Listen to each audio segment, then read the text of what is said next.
versículos del 3 al 13.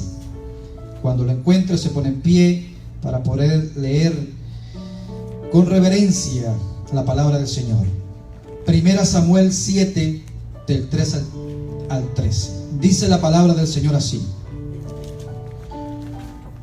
Habló Samuel a toda la casa de Israel diciendo: si de todo vuestro corazón os volvéis a Jehová, quitad los dioses ajenos y Astarot de entre vosotros, y preparad vuestro corazón a Jehová, y solo a él servid, y os librará de la mano de los filisteos.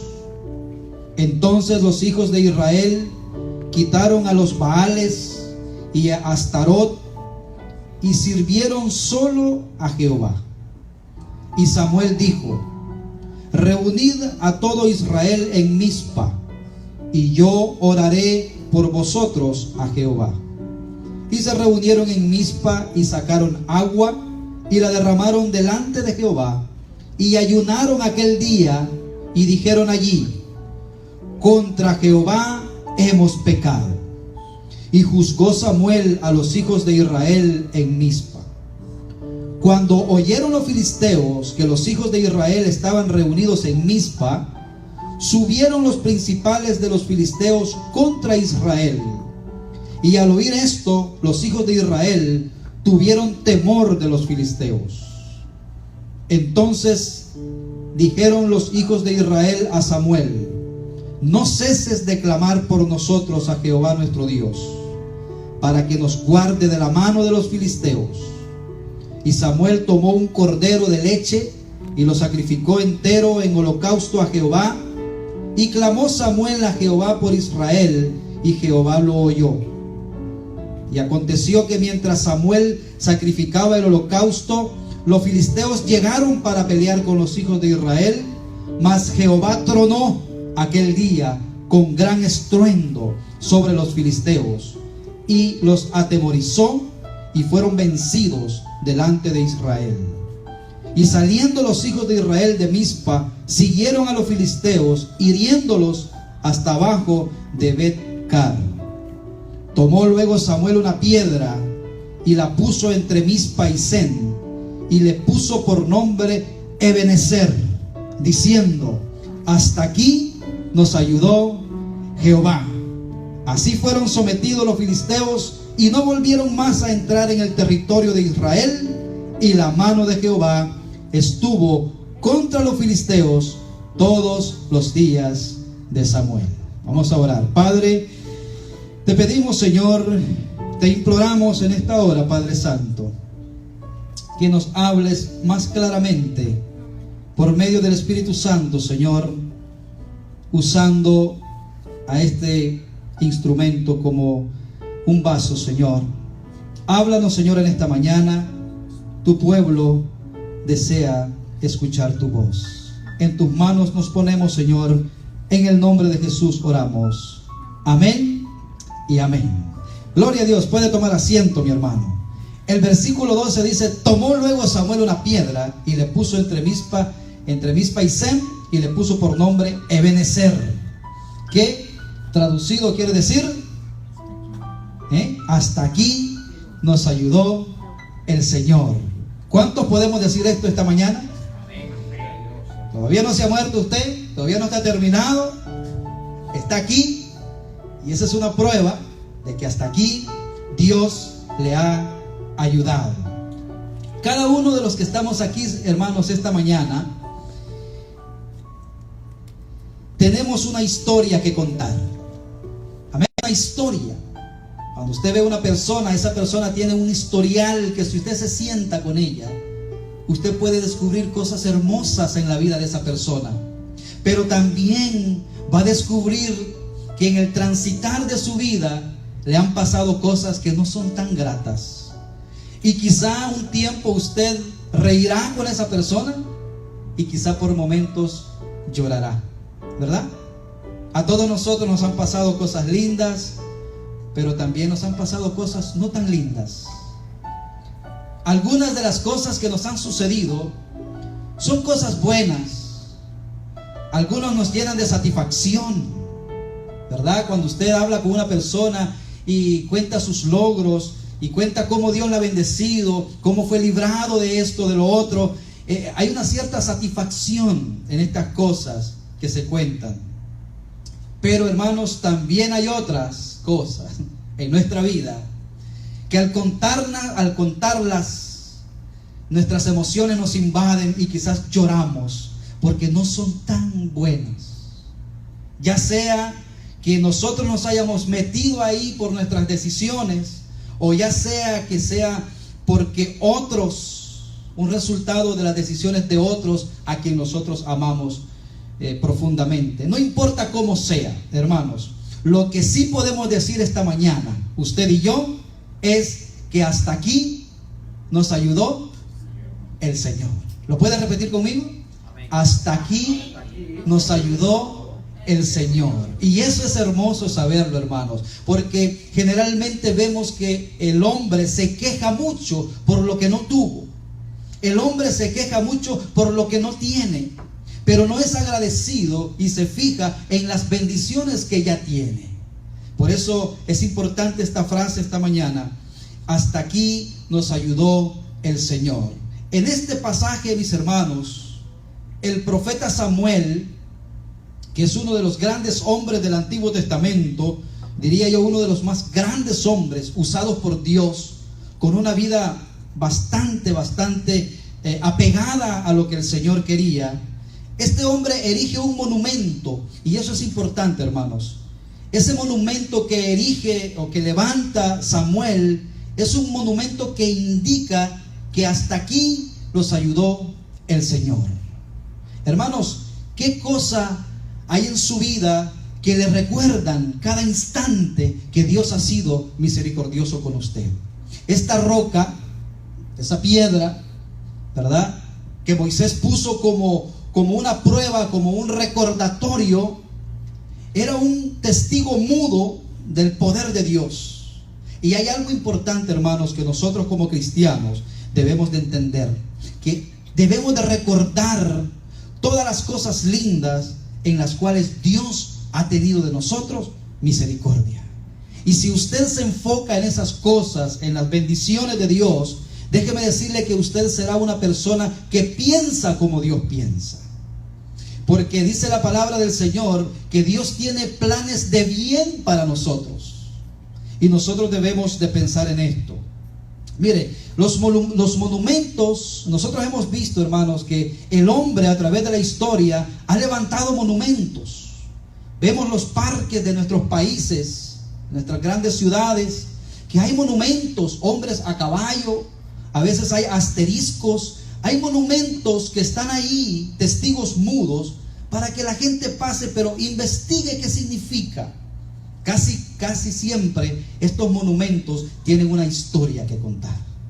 En este caso, hermanos, esa piedra fue puesta ahí para que todo aquel que pasara, las nuevas generaciones, pudieran decir: wow, Dios ha sido bueno, hasta aquí Dios nos ha ayudado. Y más adelante vamos a ver que esa roca, ese prototipo, ¿verdad?, es Cristo Jesús, que es nuestra roca, la roca eterna, la roca de nuestra salvación. Por lo tanto, hermanos, cada instante de su vida, en los momentos más difíciles, usted tiene que levantar su mirada y ver a Cristo y decir: hasta aquí me ayudó el Señor. Deje de lamentarse, deje de pensar en las cosas que nunca obtuvo. Enfóquese hoy y diga: hasta aquí me ayudó el Señor, y el Señor promete ayudarme de aquí en adelante.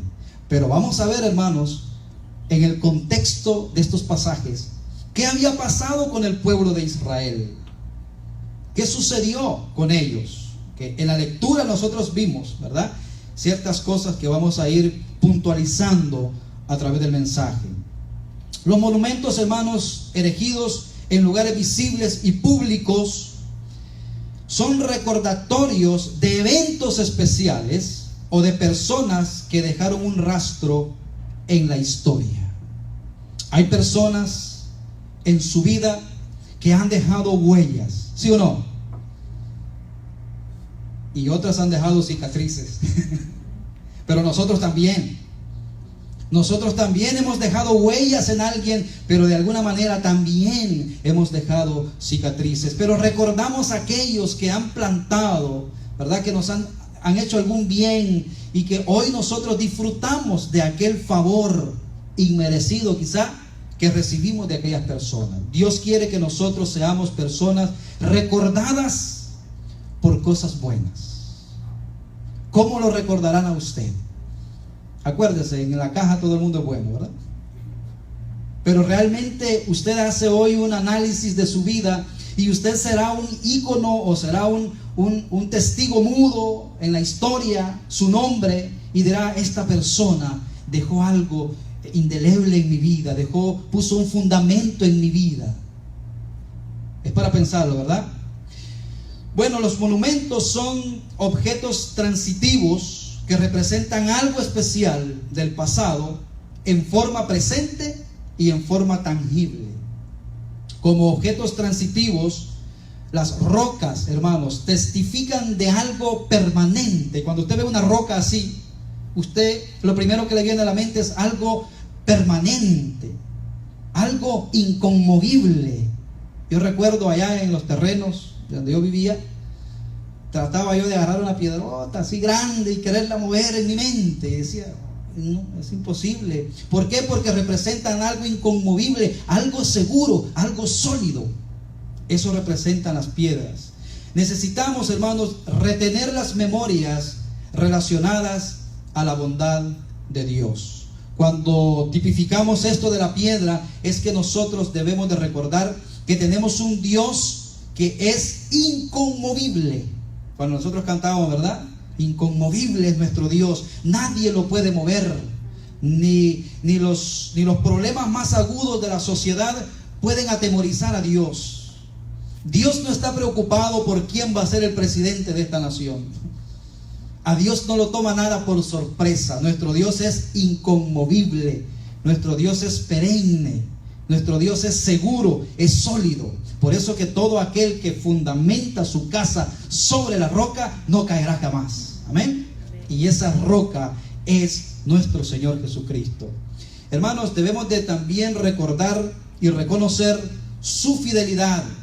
Los monumentos, las piedras, recordaban al pueblo de Israel la fidelidad de Dios. Nos recuerdan a nosotros, hermanos, hoy la gracia de Dios. La bondad de Dios. Dios ha sido bueno con usted. Dice la palabra del Señor que Dios no nos paga conforme a lo que merecemos. Por eso cada uno de nosotros en la mañana nos vestimos de la gracia de Dios, por gracia. El apóstol Pablo fue uno de los hombres quizá más consagrados al Señor. Sin embargo, Pablo decía: por la gracia de Dios soy lo que soy. Acuérdense, hermanos, en esta iglesia tratamos la manera de que el ego vaya bajando cada día más. Tú eres importante, sí. Como miembro del cuerpo de Cristo somos importantes, pero aquí el grande se llama Cristo Jesús. Y a Él le vamos a dar la gloria y la honra. Mire, en las Escrituras, hermanos, encontramos una larga historia. Yo no traje todo por cuestión de tiempo, de cómo el pueblo de Israel utilizó piedras como altares y señales que todavía muchos de ellos existen. Y a eso va la gente a Israel, a ver monumentos, a ver una cueva, a ver una tumba vacía que recuerda, es un testigo mudo que recuerda la gran victoria de Cristo Jesús. Y bueno, por ejemplo, Noé, hermanos, cuando fue librado por el diluvio, por Dios, cuando bajaron las aguas y al final estuvieron en seco, dice que Noé edificó un altar en tierra seca. Y eso quedó ahí como testimonio de que Dios había sido bueno para con ellos. Tales piedras, hermanos, eran un testimonio ante Dios y ante sus descendientes, que el Dios del pacto estaría con ellos al comenzar un nuevo recorrido, una nueva existencia. Y Dios les da un pacto, ¿se acuerdan? les da una señal del pacto que es el arco iris.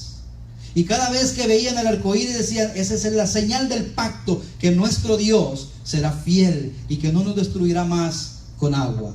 Sin embargo, Noé erige un altar para contarle a sus nuevas generaciones de lo que Dios había hecho con ellos. Porque sucede, hermanos, que pronto se nos olvidan las cosas buenas. Somos más receptivos para retener cosas malas, ¿verdad? Un día le hice a él que es una prueba, ¿no?, que hacen los psicólogos a veces. Y en un papel blanco ponen un punto negro. Y dicen: ¿qué ve usted allí? Dice: veo un punto negro, dice la persona.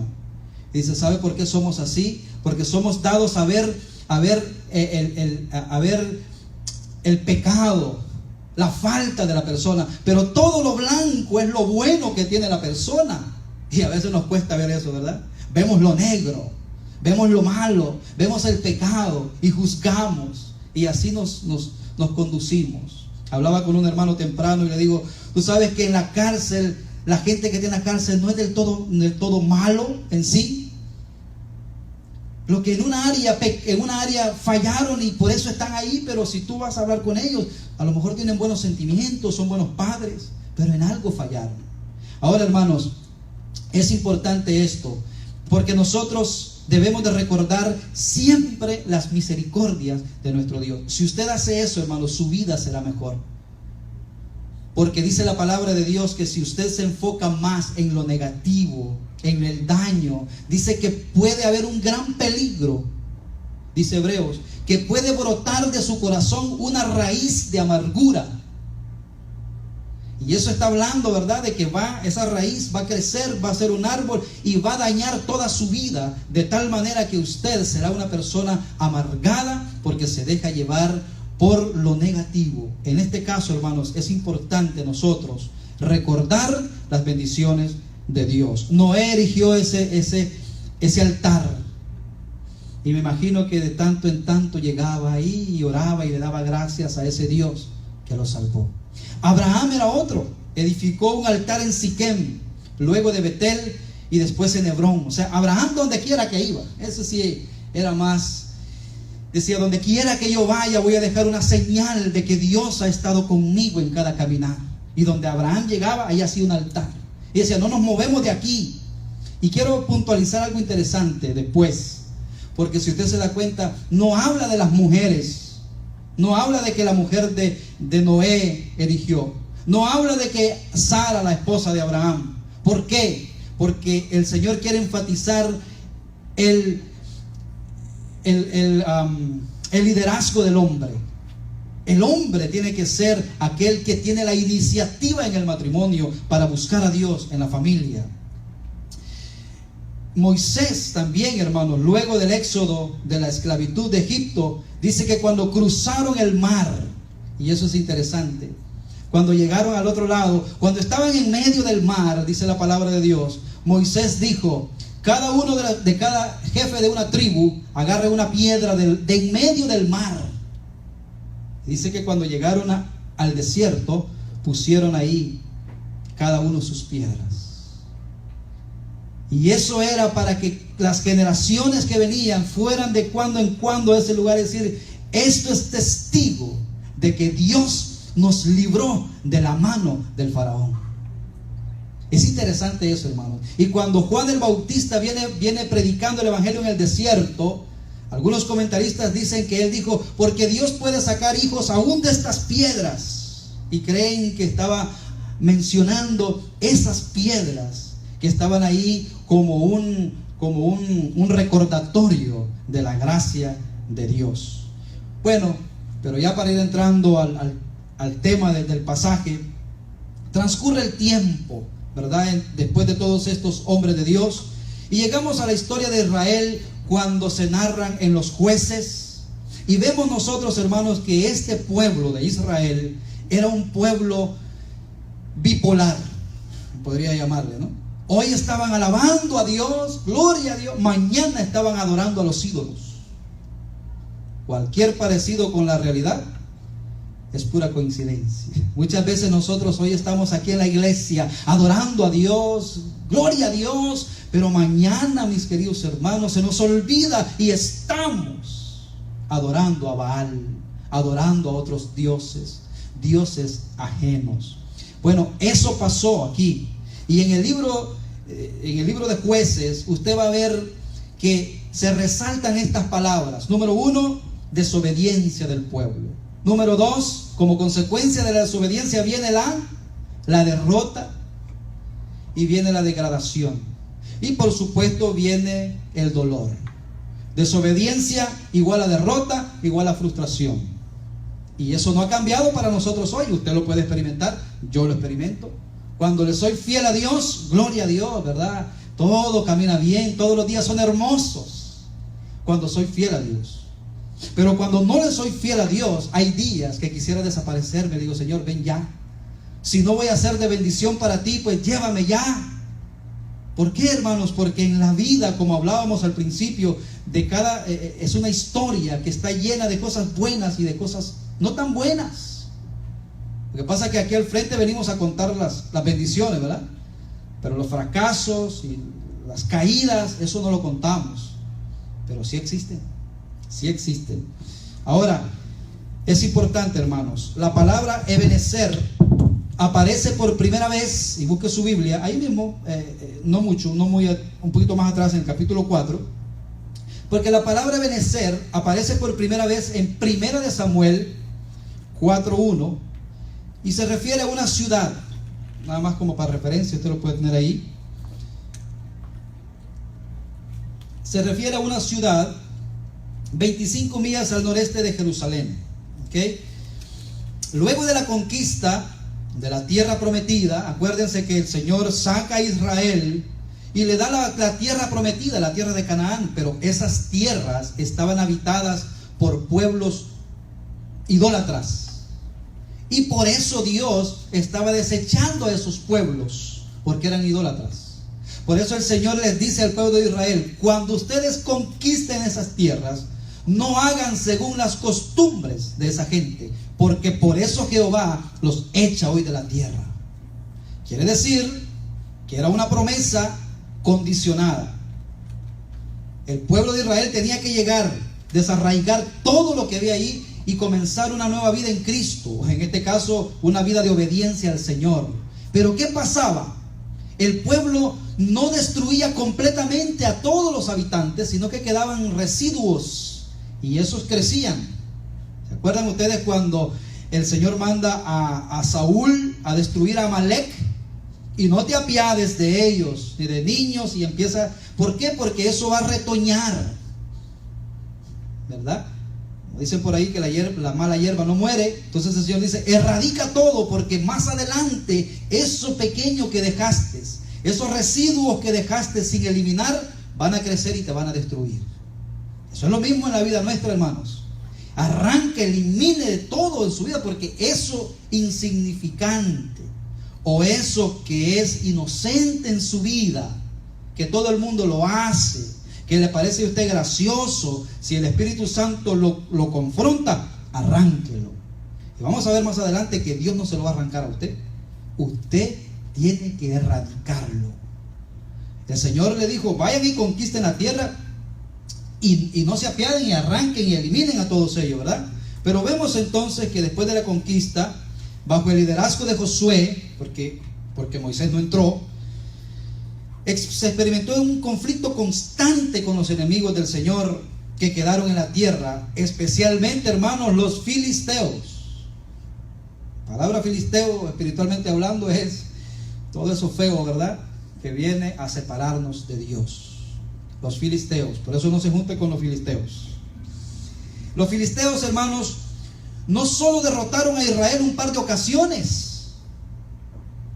Y ahora, ¿por qué Dios no les dio a todos a los filisteos? ¿Por qué no los pudieron vencer? Bueno, no sé, desobediencias en el pueblo.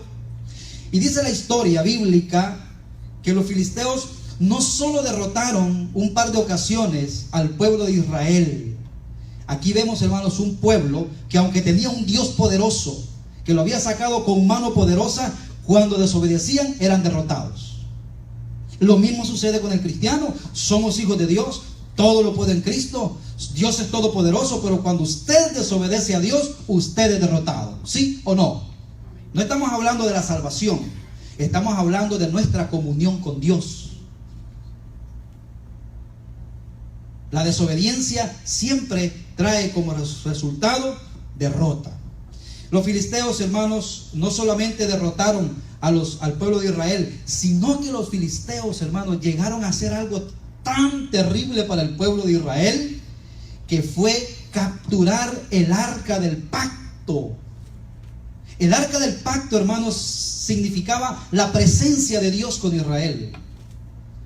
Imagínense, a tal punto llegaron que arrebataron el arca del pacto, y se la llevaron. Ojo con eso, hermanos. Y esto tiene una tremenda enseñanza para nosotros. Yo estoy en Cristo, a mí nada me puede pasar. Gloria a Dios, aleluya. Y aprendo a hablar, ¿verdad? Aprendo el vocabulario cristiano. Sin embargo, vemos aquí que aunque la presencia de Dios estaba con Israel, por medio de su desobediencia, número 1, fueron derrotados. Número 2, el arca del pacto fue llevada. Significaba la presencia de Dios. Le robaron la presencia de Dios. ¿Quiénes? Los filisteos. ¿Cuántas veces nos sentimos nosotros que nos han robado la presencia de Dios? ¿Quiénes? Los filisteos. Nos derrotaron. Y ahí viene el desánimo en la iglesia, ahí viene el desánimo en el hermano. Ya no quiero, no, arrepiéntete, ¿verdad? Como vamos a ver más adelante, y el Señor te restituirá y te dará quizás más de lo que has perdido. Mire, 1 Samuel 5, de 1 al 2. Vamos ahí rapidito para ver cómo los filisteos no solamente derrotaron a Israel, sino que también capturaron el arca. Dice 1 Samuel 5, de 1 al 2. Dice: cuando los filisteos capturaron el arca de Dios, la llevaron desde Eben-ezer a Asdod, y tomaron los filisteos el arca de Dios y la metieron en la casa de Dagón y la pusieron junto a Dagón. ¿Quién era Dagón? Hermanos, Dagón es tipificado como un sinónimo del diablo. O sea, llevaron la presencia de Dios y la quisieron poner ahí en el templo del dios Dagón. Era un dios, era un hombre, un dios que creían ellos, que tenía el cuerpo de hombre, pero todo lo demás de la cintura para abajo era como una sirena, como un pez. El dios sirena, ¿verdad? Y se lo llevaron ahí. Ese era el dios de los filisteos. Y se lo llevaron ahí. Los israelitas, hermanos, aprendieron, cuando ellos les pasó esta dolorosa experiencia, aprendieron una lección muy, pero muy tremenda. Ellos creían, bueno, Dios está con nosotros, ya yo soy hijo de Dios, yo voy a la iglesia, no importa lo que yo haga, Dios siempre va a estar conmigo, Dios me va a proteger. Cuidado con eso, hermanos. El apóstol Pablo decía: yo todo lo puedo hacer, todo me es lícito, pero no todo me conviene. Todo lo puedo hacer, pero no todo edifica. Entonces el Espíritu Santo nos dice a nosotros qué cosas edifican y qué cosas no edifican. Aquí no hay tal cosa que mi pastor dice. Pastor no dice. Quien dice es la palabra de Dios, y quien enseña es el Espíritu Santo. Allá usted si quiere vivir en obediencia o quiere vivir en desobediencia. Solo hay dos caminos: obediencia igual presencia de Dios, desobediencia igual ausencia de Dios, y por tanto tristeza y amargura en el corazón. Usted decide. Josué les dijo en una oportunidad: escogeos hoy a quién servís, mas mi casa y yo serviremos a Jehová. Allá usted, hermano. Dios nos da el mensaje y usted escoge lo que quiere servir. Pero yo le aconsejo el mismo consejo de Josué, que diga: mi casa y yo serviremos a Jehová. Amén. Bueno, ellos, hermanos, creían que porque eran pueblo de Dios, porque el arca estaba con ellos, como un amuleto. Ojo con eso, hermano. Las cosas de Dios no son amuletos. Hay personas que dicen: pastor, yo en el Salmo 91 mantengo la Biblia en la casa para que ningún espíritu malo venga. Eso es brujería, ¿sabían? Eso es brujería, esos son amuletos. Eso no tiene nada de extraño con una herradura en la puerta, con ajos trabados. Es parecido, hermano. Esto no es un amuleto. Eso es brujería. Ellos creían que porque el amuleto o el arca estaba ahí, no importaba cómo ellos vivían. No, aprendieron una gran lección. Fueron desobedientes, fueron vencidos por los filisteos, fue robada, fue llevada el arca. Ojo, hermano, eso representaba. A Dios no lo podemos meter en una cajita y decir, aquí anda Dios y aquí anda Dios. Y todo el mundo detrás de ahí. Vemos que mundialmente hacen así, ¿no? Encajonan algo y el montón de gente anda detrás pensando que ahí anda Dios. A Dios no lo podemos encerrar en una caja. El apóstol Pablo llegó a Atenas y dijo, ¿ustedes creen que Dios puede ser retenido en una casa hecha de manos de hombres? Eso es ridículo, ¿no? Pero bueno, Dios decide manifestar su presencia en tal lugar, pero cuando eso se convierte en un amuleto, déjeme decirle que eso es una maldición más que una bendición. Por eso nosotros, hermanos, no tenemos que andar viendo cosas para creer en Dios. Usted no tiene que ver nada. El momento en que usted ve, la fe desaparece. Aunque sus vidas, hermanos, no estaban consagrados a Dios, ellos decían, Dios es con nosotros, nuestro Dios es temido por todas las naciones. Porque, óigame, hermano, cuando el pueblo de Israel llegaba a un lugar, el Señor les daba la victoria. Por eso fue conocido a nivel territorial. El Dios de Israel fue conocido como el Dios de los ejércitos. Tremendo. Y vamos a ver más adelante que con un solo tronido tronó el cielo. Con eso enloqueció a los filisteos. No necesitó tanto. Nuestro Dios no necesita tanto, hermano. El problema es que nosotros seamos obedientes a Él. Dios no necesita tanto para sacarlo a usted de ese gran problemón que usted cree que es. Para Dios no es nada. Pero ¿sabe cuál es el problema más grande? Es nuestro corazón no arrepentido. Ante eso Dios no puede hacer nada. La debilidad de Dios, si es que podríamos decir eso, esa palabra, es un corazón contrito y humillado. Ante eso Dios no se puede resistir. Ante un corazón humillado ante Dios, Dios no se puede resistir. Esa es la debilidad de Dios, entre comillas. Hermanos, déjenme decirles que esto es duro lo que le voy a decir. Los filisteos, por su desobediencia, sufrieron dos derrotas. El pueblo de Israel, dos derrotas muy fuertes. En una, cuando traían el arca, en una batalla perdieron 4,000 guerreros. Con uno, hermanos, que nosotros perdamos de esta iglesia por la desobediencia, déjenme decirle que es duro, ¿verdad? Ellos perdieron 4,000 en ese, por la desobediencia. Porque Dios no avalaba lo que ellos hacían. Pero eso es nada. En otra perdieron 30,000. Una mortandad en el pueblo. Y todo por una palabra: desobediencia. Ojo con eso, hermanos. Ojo con la desobediencia. Pídale a Dios fuerza, pídale a Dios fortaleza. No sea desobediente. Que Dios nos ayude. Que no sea lo que nuestra carne dice, que sea lo que Dios dicta. Es que a Dios, hermanos, no lo podemos poner en una caja como el pueblo de Israel había pensado. Aquí anda Dios y Dios está con nosotros y olvídense, ¿yo qué? Ese es el orgullo religioso, hermanos. Tú declaras, tú decretas, tú eres un hijo de Dios, eres un hijo del rey, puedes andar haciendo cualquier cosa. Cuidado con eso. Dios demanda de su pueblo obediencia. No lo podemos sacar de la caja a Dios y exhibirlo nada más el domingo, ¿verdad? El domingo sí lo exhibimos y ya venimos, bendición, varón, Dios te bendiga, amén. Y tenemos esa postura, ¿verdad? Esos grandes hombres de Dios. Pero ya mañana lo metemos en su caja y hay que haga, y yo hago lo que yo quiero. Eso no es el evangelio. Vemos que los filisteos se llevaron el arca. Pero Dios tuvo misericordia de su pueblo, porque acuérdese, Dios tiene un pacto. Y eso es importante, hermano. No importa qué tan bajo usted haya caído, qué tan desobediente haya sido. Y aquí viene la parte equilibrada de Dios. Dios hizo un pacto con el pueblo. Hoy hemos celebrado el pacto en su sangre.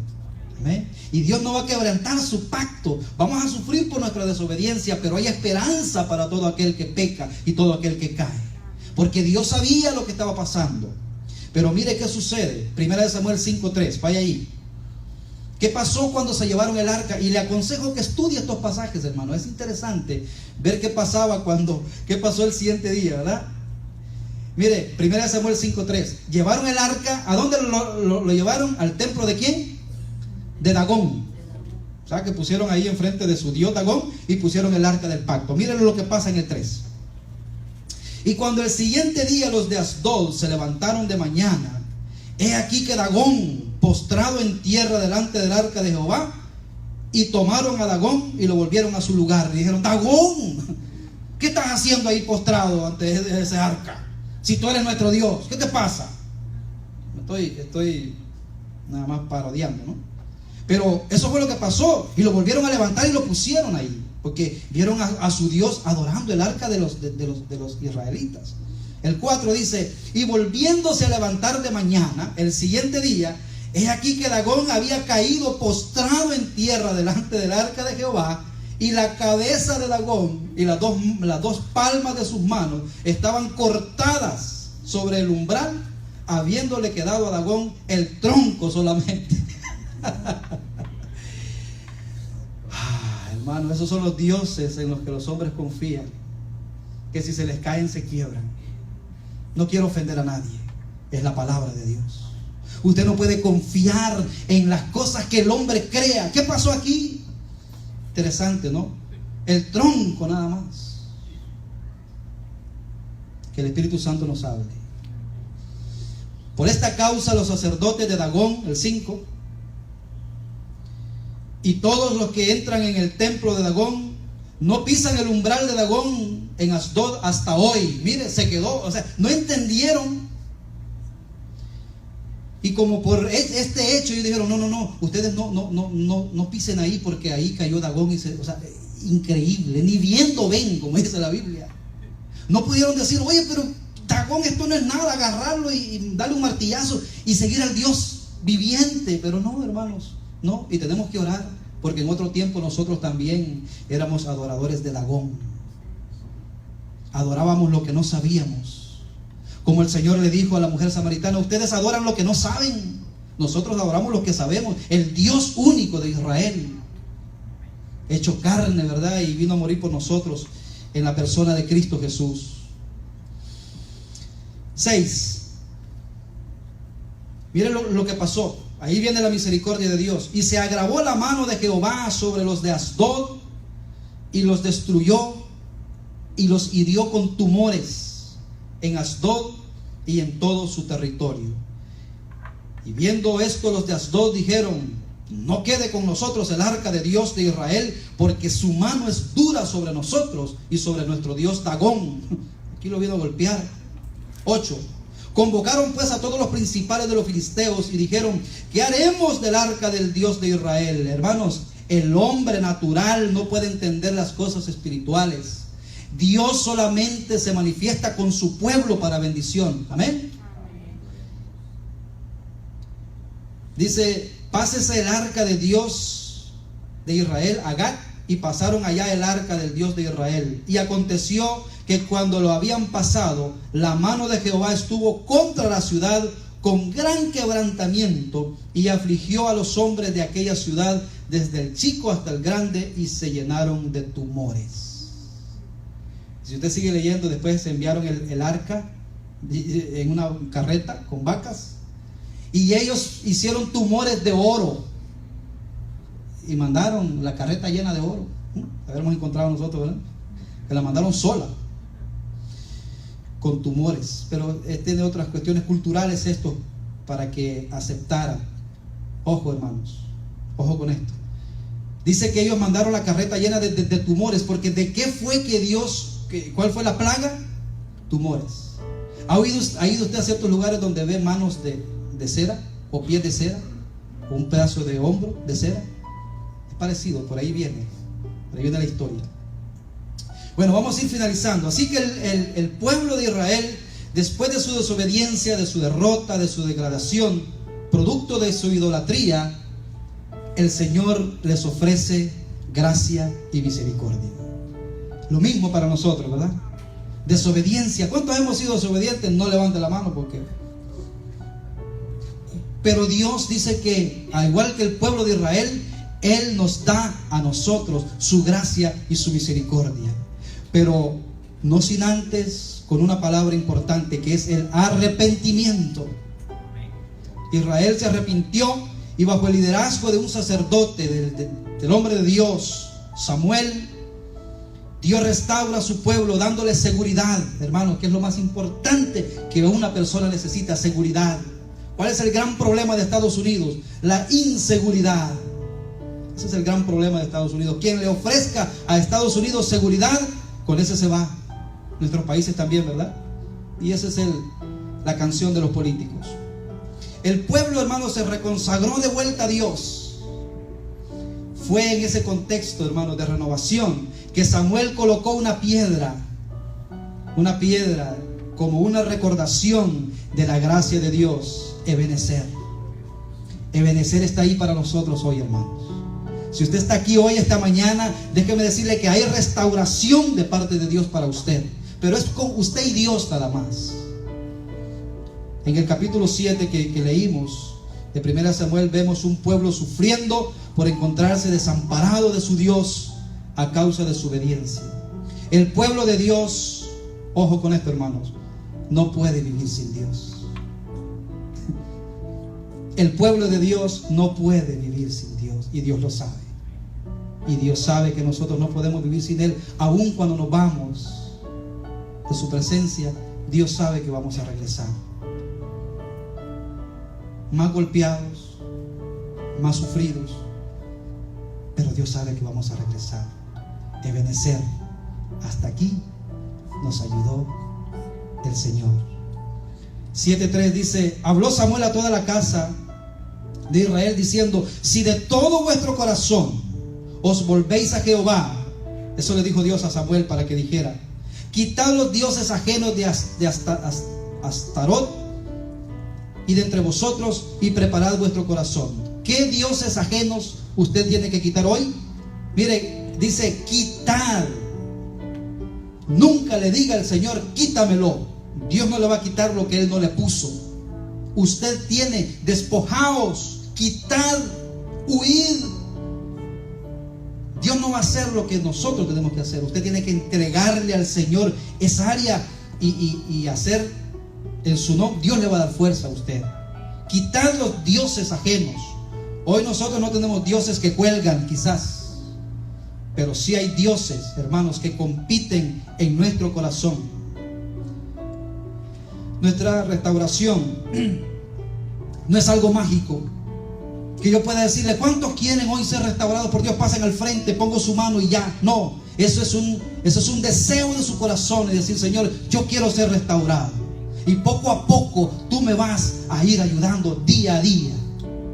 Eso no es algo milagroso que sucede en un encuentro de 3 días.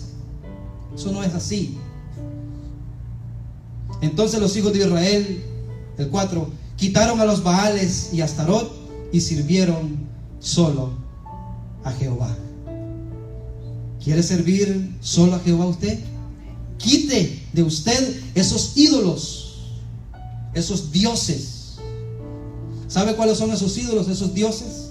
Esas cosas que usted dice: déjame ver, si me queda tiempo lo hago. Esos son sus dioses. Dios primero. Amén. El Señor en primer lugar. Ebenezer, hasta aquí nos ayudó el Señor. Vamos a orar. Señor, te adoramos en esta hora, Padre. Te damos gracias por este mensaje maravilloso, Señor, de tu palabra. Este regocijo, Señor santo, que no quisiéramos que terminara, Padre Santo. Gracias te damos, Señor, porque humildemente tú nos hablas.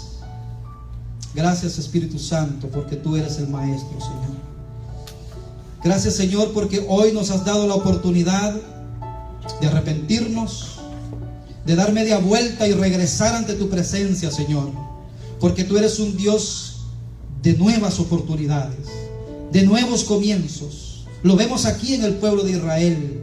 Si quitad vuestros dioses, si te arrepentís y venís ante mí a adorarme solamente a mí, yo te daré paz y te daré seguridad, dice el Señor. ¿Quieres tú hacer un compromiso, tú y Dios nada más? esta mañana lo puedes hacer. Y dile: Padre Celestial, yo sé que he sufrido por mi desobediencia. Sé, Señor, que los filisteos se han robado el arca, que significa la presencia, y no siento, Señor, tu presencia. Pero hoy, Señor, yo decido quitar los ídolos de mi corazón para que tú reines 100% en mi vida. Te entrego mi corazón, Señor. Ayúdame a poder entregarte a ti todos aquellos ídolos que toman mi corazón. Ayúdame, Padre Santo, en esta mañana. Yo me arrepiento de todos mis pecados. Te entrego mi vida y mi corazón, Señor. Quiero vivir estos últimos días la vida abundante que tú me has prometido. Renuncio, Señor, a esa antigua vida. Renuncio a mi amistad con los filisteos. Renuncio, Señor, a visitar los templos paganos. Solo quiero servirte a ti, Señor.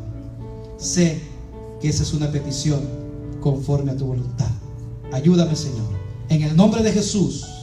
Amén y amén. Gloria a Dios. Vamos a terminar nuestro